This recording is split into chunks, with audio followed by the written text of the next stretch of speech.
Hello! I am so excited. As always, you are now tuned in to SuperwomenCan Podcast. I am delighted beyond words. I am like when you just can't move in your seat because you're on edge, excited to hear more because we have a special guest. And I'm going to introduce her in just a moment, another superwoman I cannot wait to share. But before I do that, of course, I've got to remind you, the SuperwomenCan podcast has been created for women like you who are breaking past negative stereotypes, narratives, glass ceilings, concrete ceilings, and all of the above that tell us that we can't. And we know we're superwomen and superwomen can. Now, I'm delighted because we've got such a superwoman right now who's going to be able to tell you how you can gear up to have a happier life, to be more successful, have more money in the bank, and more importantly, have more balance at home. Let's hear from our special guest. That's the noise I'm making from actually moving my seat. As we introduce Micole Williams. Welcome. Tell us more about yourself. Hi, everyone. And thank you so much for having me, Samantha. This is quite an honor to be called any day of the week a superwoman. But I just really am excited to be here. And yes, it is all about just empowering women and even the men who support the women. 100%. I love that. Men who are listening in, we got you here too. So tell us about yourself. What do you do? How do you do it? Why do you do it? Is that a million word questions? Yeah, I really would start off with, I'd really try to work on the inner life first. We have so many external pressures and so many external voices and noises. And I think it's really important before even starting our day to really just tap into the inner spirit and figure out where we really are. A lot of times we just wake up differently. I know I normally wake up really well, like I'm in a good place. And then all of a sudden I start thinking and realizing what I'm about to go into, this world, social media is in that world, and maybe external factors at the job. And just those things can start to change just even the way I start my day. So I think it's really important to get a ritual together and get a routine together, some type of structure to where you can combat those voices and noises before you even really get going. And one of the current things that I've been feeling that has been helping not only me, but luckily other people along the way has been my recent book. So it is 35 Love Notes to Self, and it is 35 affirmations that really get you going to where you can really step out into that world and I guess be the superwoman. Oh, I love the title, 35 Letters to Self. So 35 love letters to self. Can you tell us one of the love letters? Is it really long? Like it just a natural letter? Short. Or is it short? Yeah, super short. Can you give us like one? Like sure. Today is the 24th, right? Is it? Oh, I like this. We're moving. I'm looking at this calendar from afar. Is it the 24th? Really? It is, right? I know. I'm lost right now with my days, but I read this one earlier. And so it fits in our purse, right? So I was really mindful of that. You can carry it with you, but it says day 24, I strive to learn even more, knowing that I don't know everything. I am humble. And I do want to read another one because they vary in length. But like for instance, day 22, it says, I quiet, because it goes with what I was saying earlier. I quiet outside noise and the notion that I have to be who society projects me to be.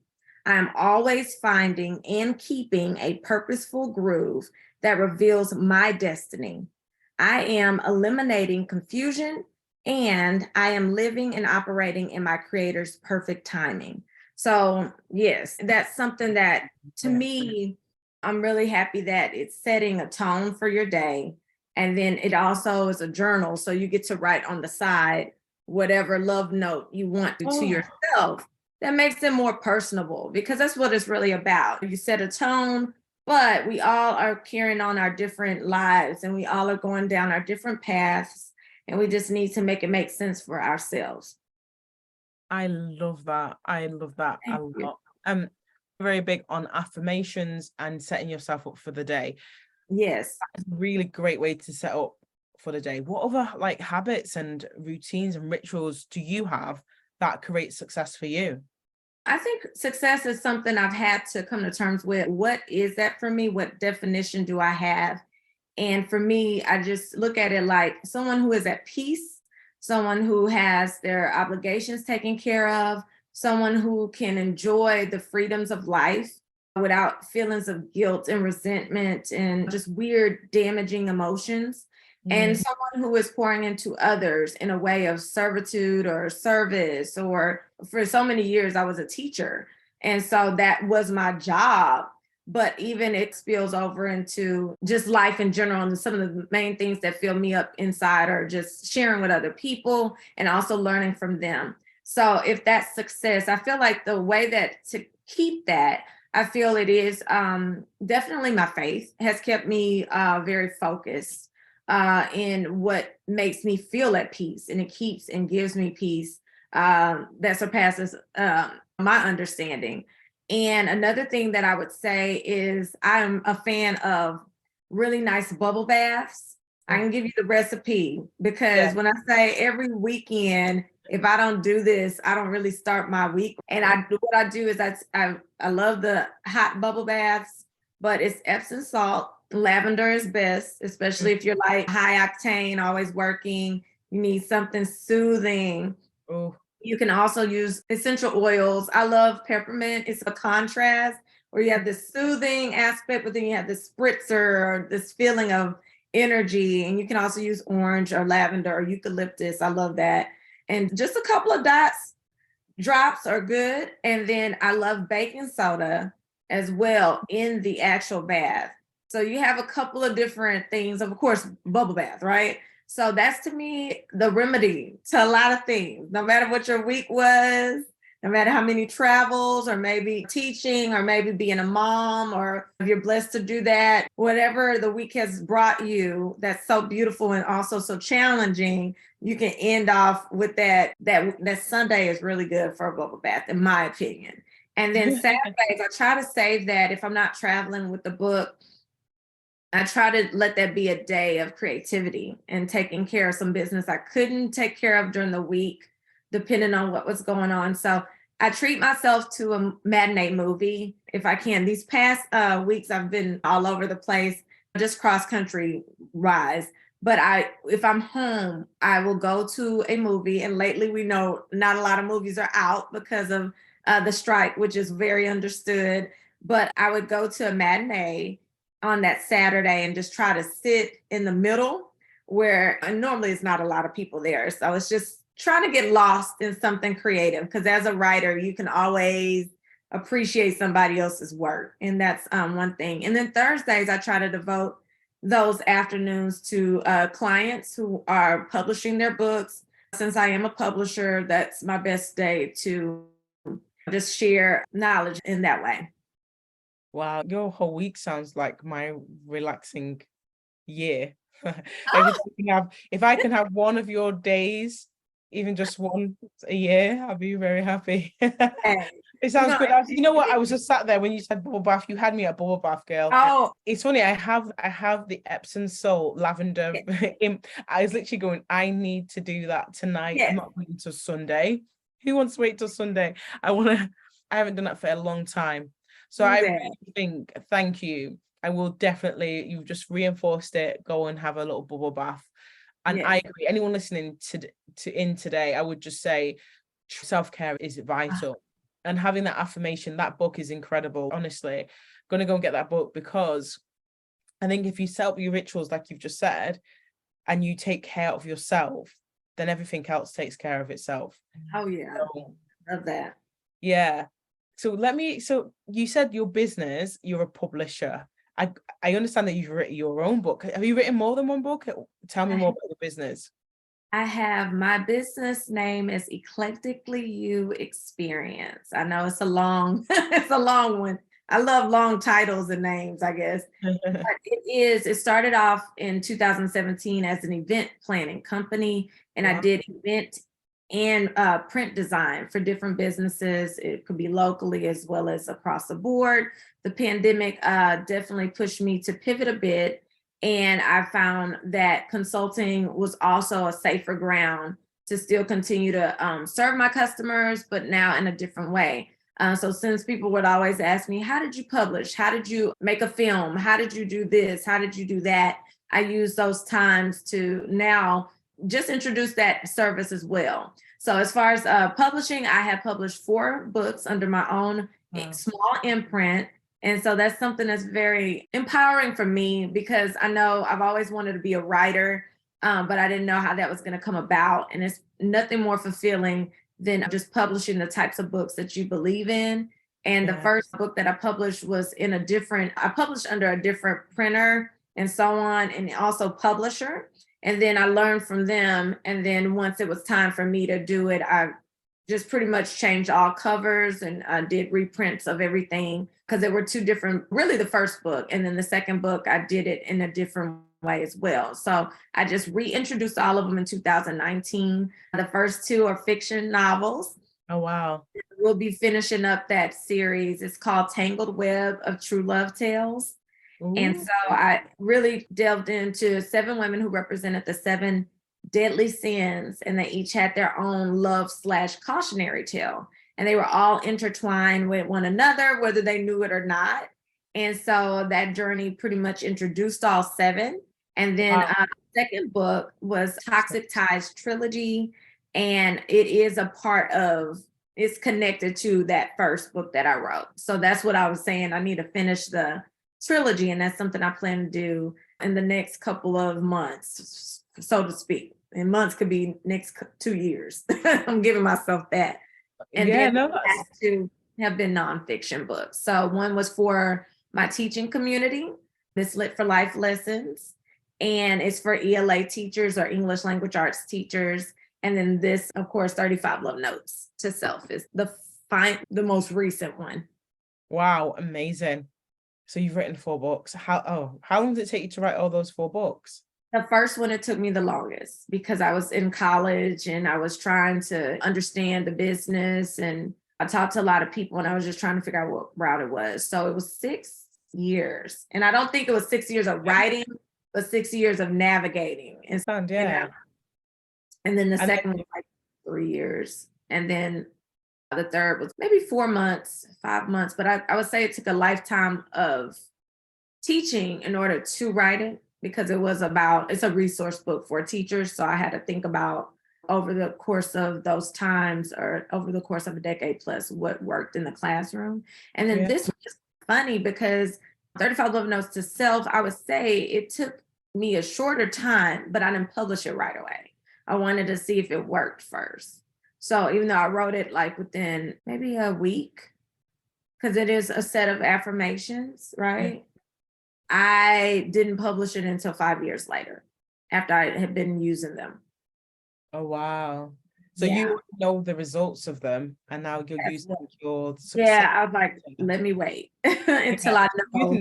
But you're using your success factor. You know that it works, and now you're confident in what you put out into the world, which is an amazing way of doing it. Because we're so impatient, right?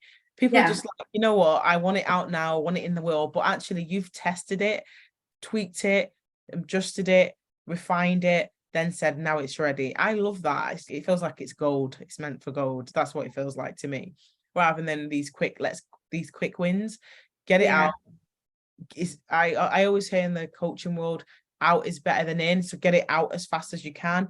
Don't keep it in, just get it out. And then what happens is then you're not happy with it, and then it's fine, at least it's out. Do you see what I mean? Then you want to bring it back and redo things. So I like that, the way you've processed it in a different way.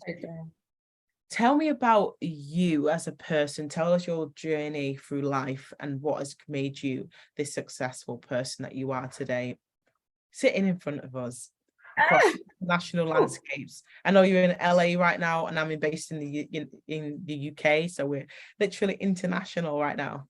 Oh, that is so awesome. First and foremost, thank you for thinking that I am successful. I appreciate that.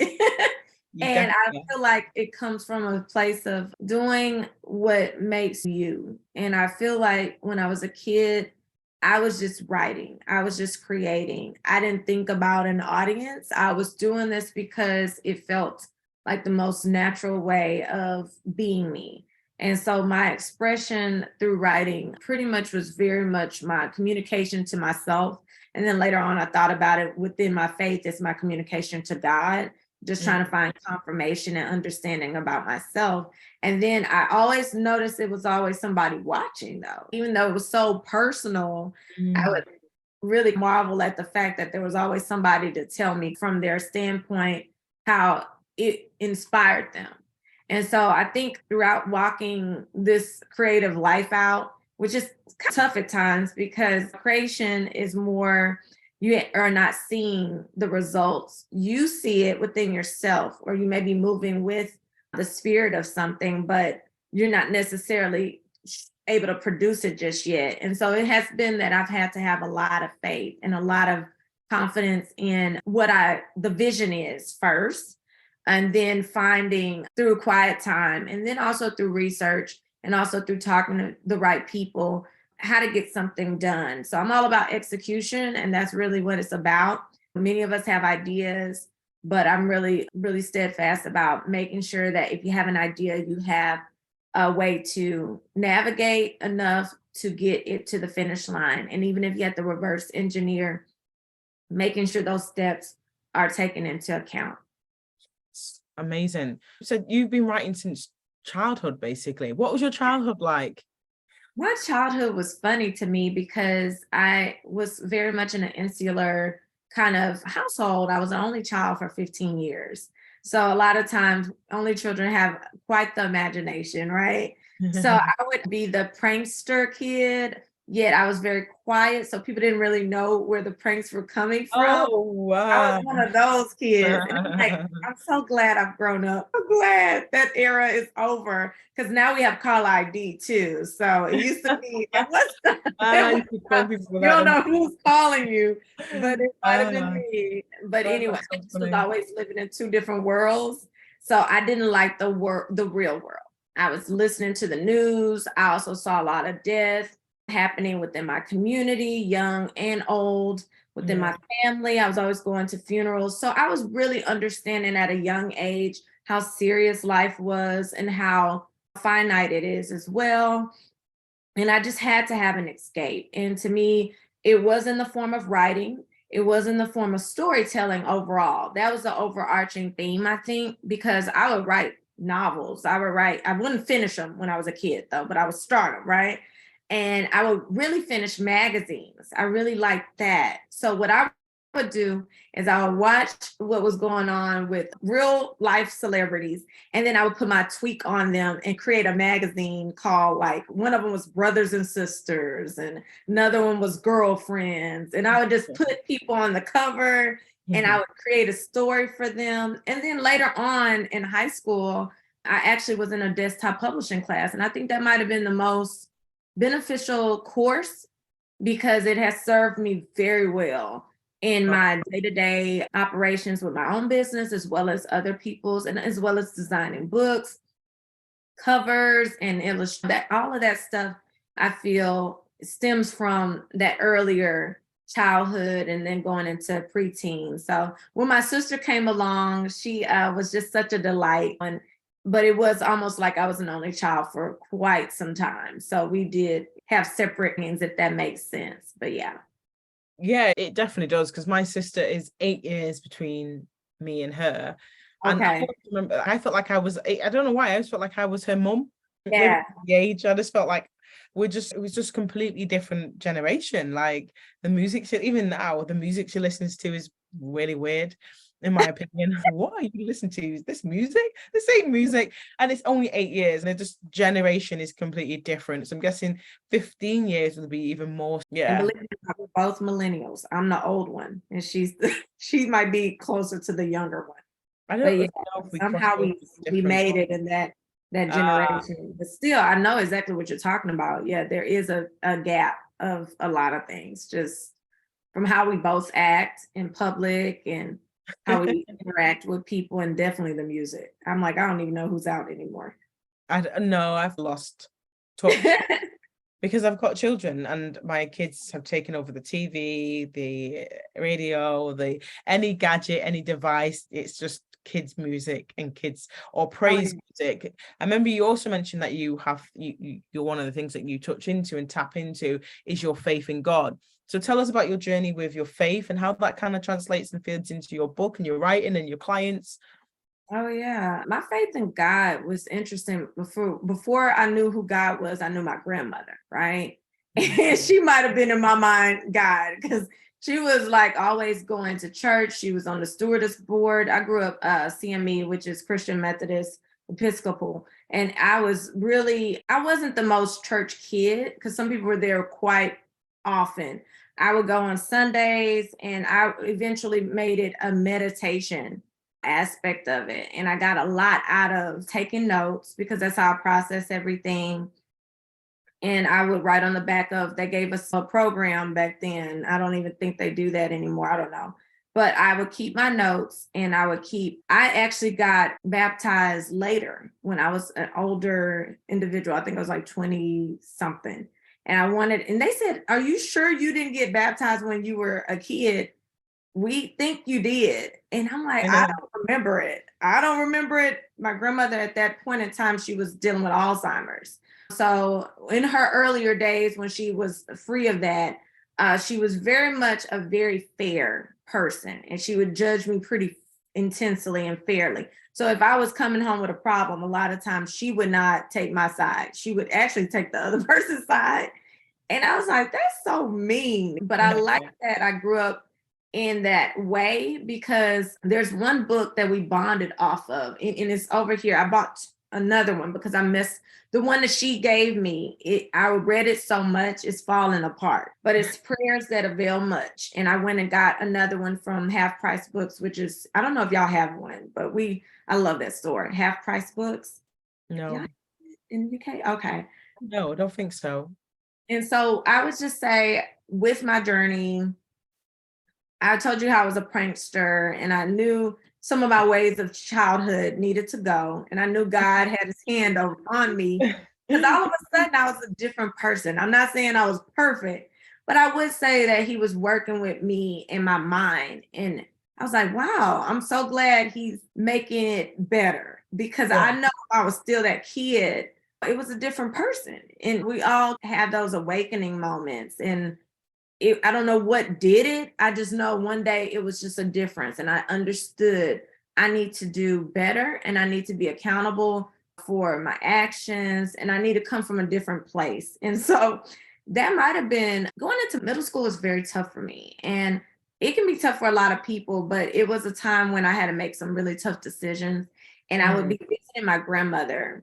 And when I say tough decision, it was like peer pressure type stuff, right? And so I had a lot of friends that I lost. We were all coming from pretty much a predominantly Black school, and we were going to this school that was so diverse, but it was predominantly white and everything else. And we were more the minority. And I was noticing, I was like, this is weird that my friends are acting different, and they are becoming gangsters all of a sudden. And I know they're not that. I know we didn't come up from the best neighborhoods, but we came from the suburbs, and we were not gangsters. Some wannabe gangsters were there, but that's not what we were. And I was like, why are they wanting to be the bad kids at the school? I don't understand. So all of a sudden I was faced with, do you keep these friends that are skipping class? They are engaging in drugs now. They're drinking early. They're, as far as premarital sex, that was all in your face. And I was like, I can't do that. My people would tear me up, and I don't want to. I actually want to learn what's in my class. I actually don't want that on my heart. I don't want to tap into anything that could mess me up later, especially understanding what mental health looked like then. Because I did have some people in my family who were struggling with mental illnesses. And I was like, this is what I would tell people. I was like, I'm already crazy. I don't need to do anything that would jeopardize my mind. And that's how I got out of a lot of stuff. And people really did believe I was crazy. So for whatever reason, it helped to get leave her alone, because I was one of the quiet ones, right? And people are always scared of the quiet ones. So my faith really came into play then, because I was dealing with some real things, as far as like, this was not fun to lose friends over choices. And then all of a sudden, oh, you're a goody two shoes. Oh, you think you're better. Oh, see, that kind of stuff. That kind of stuff can really spoil your development and your memories. And I just remember having to be really strong. And unfortunately, I lost a lot of friends. And the new friends that I had, people were not happy about you finding other friends because they may not have even been my color or my race, or it's just, and then you get called Oreo. And that's interesting. Now, y'all know, just always having to prove things. And that's when my faith really kicked in. And that's when it became a real thing. And ever since then, it has been a force in my life that has made a lot of wrongs right. Wow. That's been a story. And it looks like it's really shaped you to be who you are. You had to say no, basically, at a very young age. No, this is my boundary. This is where I say, yeah, and follow that through your life. Yeah. It's not easy when you're a child to make that decision. You made me laugh when you said Oreo. Oreo is quite an American thing. In England, we'd say coconut, someone who was really? brown and they were white inside. But Yeah. You're just a coconut. So yeah, it made me like, oh, is that an American version? That is, yes. Yeah. I went to a school which was diverse. It was predominantly Black. And then when I went to high school, which would be, I don't know actually what you call it in America, it was predominantly white. And I was the only Black girl in my class, only a handful in the whole school. So very different. And then having to switch myself to go back to my community, because I was in a community which was known for its gun crime and violent gun crime and teen pregnancies and things like that. So having to switch and to choose and to make a decision, I'm going to stand out anyway. I can stand up for the right reasons, or I can stand up for the wrong reasons. And I may as well stand up for the right reasons. And that has always been my decision. So I get where you're coming from, is that you're making the right decisions and you made them early on and continued it through as you grew into adulthood, I would imagine. Yeah. Wow. And you live in America, in LA right now, and you're doing a lot of book touring. How is your book touring going on? Ooh, I have enjoyed it. I made a decision to visit 5 cities specifically that inspire me as a writer, inspire me as a person, and that fuel me in some way, shape, or form. So I had already been to these spaces and places already, but maybe with a different journal and an idea of now I'm capturing it for writing my next book. And so the journey started in February. Late February is when I published the book, but I wanted it to already be out leading into International Women's History Month, which is in March. So that's the first thing I did, launched it in my hometown of Houston, and then in Los Angeles, kicked it off pretty much. And then went from LA to New Orleans, and recently coming back from Atlanta. That's where I'm coming from this weekend. And next up I have New York. And so that's where it kind of ended, but then it picked up 2 more events out of nowhere, which will end in Houston again, and Pittsburgh. Is something that I'm doing more so from a different angle. As a teacher, I'm coaching other teachers at the State of Black Learning Conference. So I'm really excited about that. But yeah, the book has been changing people's perspectives. I've been really trying to hold tight to the feedback. And I've really been happy to see, that's why I was saying earlier, men, I designed this, as you can see, for women to put in their purse. And it even says that on the back, powerful purse-sized daily affirmations. When I tell you, I'm glad it fits in their pocket, because they have been on that journey with us and doing the work, the inner work. I love that. Yeah, I love that. And I think that is so true. We celebrate our kings as well, and we need them. I always say that I celebrate women and allies, those who really celebrate us. They have to be able to celebrate us too, because we do take on the world and its best friend on our shoulders and on our shoulders. And as women, we have, as women of color especially, we have more than enough. So yes, if they're celebrating us, I celebrate them. They are kings. And yeah, now I'm so grateful that you have been on here. where, apart from obviously going to New York City, which I'm sure people would love to follow you right there, right now, where else on social media can we find you? Because we're going to put the links right down below here. So if you can tell us, where is the best place to find you? Thank you, Samantha. My best place would be my websites, because they have the links also attached, but I'll start there. So my main website for my company is eclecticallyu.com. Yeah. And that's where you can find all things eclectic from me, business-wise. Instagram and Facebook is aligned with Eclectically You Experience, which is a full name. And then my other website for my writer, filmmaker world is my name.com. M as in Mary, Icole, Williams.com is where you can keep up with me. Definitely sign up for the newsletters. I'll keep you up to date with all things me as well as business. And then aligned with my writer website is my Instagram and Facebook. So MK Willpower is my Instagram. And then you can, on Facebook, find my name, and it's at Miss Lit for Life. And Twitter is the same thing too. I have 2 Twitters. I hate that, but I do one for more school activity, Miss Lit for Life, and then one is MK or Will Empower. So yeah, it's a lot. Just go to the website. Miss Lit for Life. I love that. We're not going to forget that. I'm looking forward to following you everywhere. And likewise. What I want to remind those who are listening, remember to like, share, comment, turn your notifications off, subscribe, do all of those things, because we've had an amazing guest. We've got more coming up. Don't forget to follow Micole and continue to tap into her amazing creativity and those other clients, because I'm sure you're going to be broadcasting and showing those off as well. Now, remember that Superwoman Can is all about bringing you to your version of success. So we're excited to see the next episode. Thank you so much. What is your departing words? Tell us your departing words for us. I would definitely say uncover your inner story.